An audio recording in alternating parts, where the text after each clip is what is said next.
For the state, thank you very much. Good morning.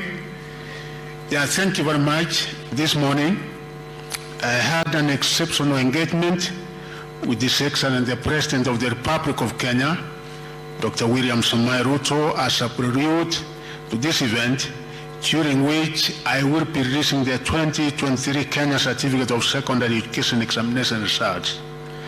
Our ranked conversation also attended by my senior education sector leaders who are together with me here, focused on the broad, deliberate, and robust reforms that our country is so ably rolling out in the face of a challenging economic environment.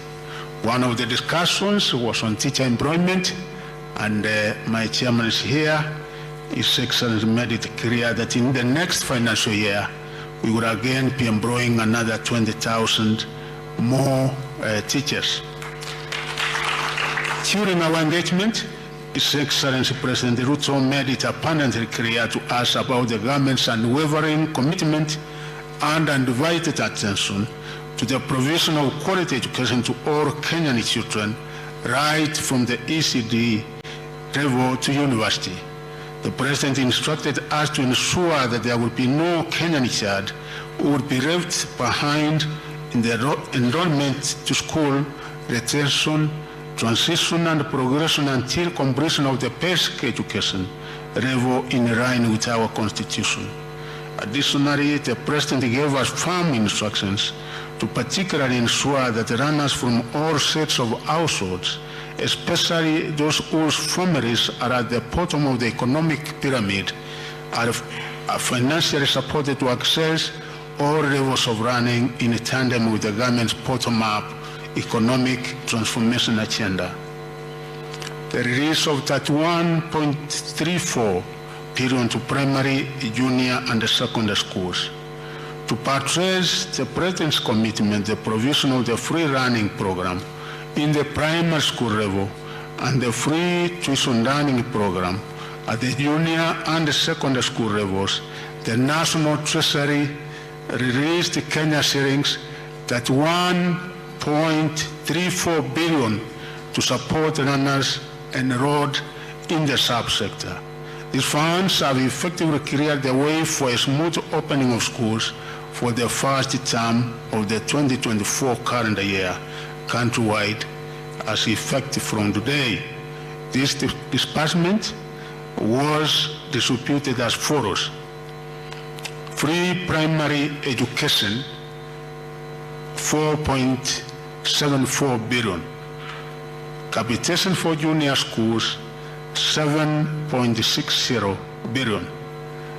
And I'm also happy that His Excellency and the government gave out examination and invigilation fees, 2.80 billion, and like before, where those who worked in invigilators and the rest used to wait for almost a year, today we're actually completing each and every payment. There will be nothing pending. Secondary schools, government has given out 16.20 billion, making the total 31.34 billion.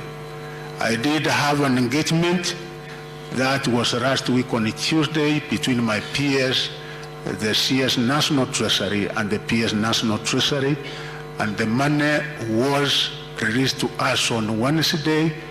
We have dispersed this money to all the schools, and I'm sure that the money must by now be in the respective accounts of the schools, may it be primary, junior school, or secondary schools.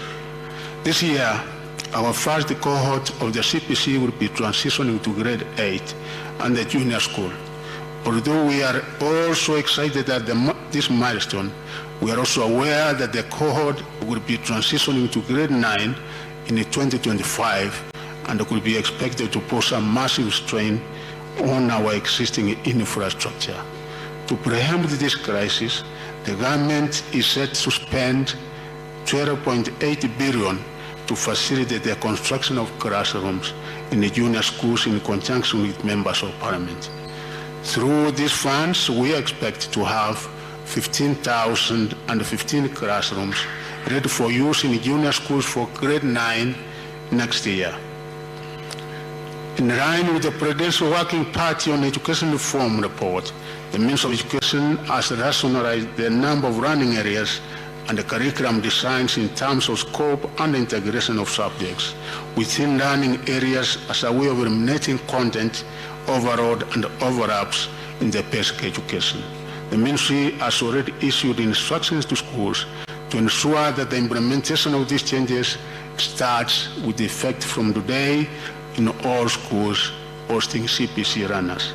I wish to assure the country that the Ministry, working with the Kenya Institute of Curriculum Development, has started a process of reviewing textbooks aligned to the rationalized designs. In the meantime, I urge teachers to continue using the existing already approved textbooks since they have relevant content, tasks, and assessments for runners as guided by the curriculum designs. I have directed the KCSE to ensure that the curriculum designs are updated in the KCSE website by the end of this week.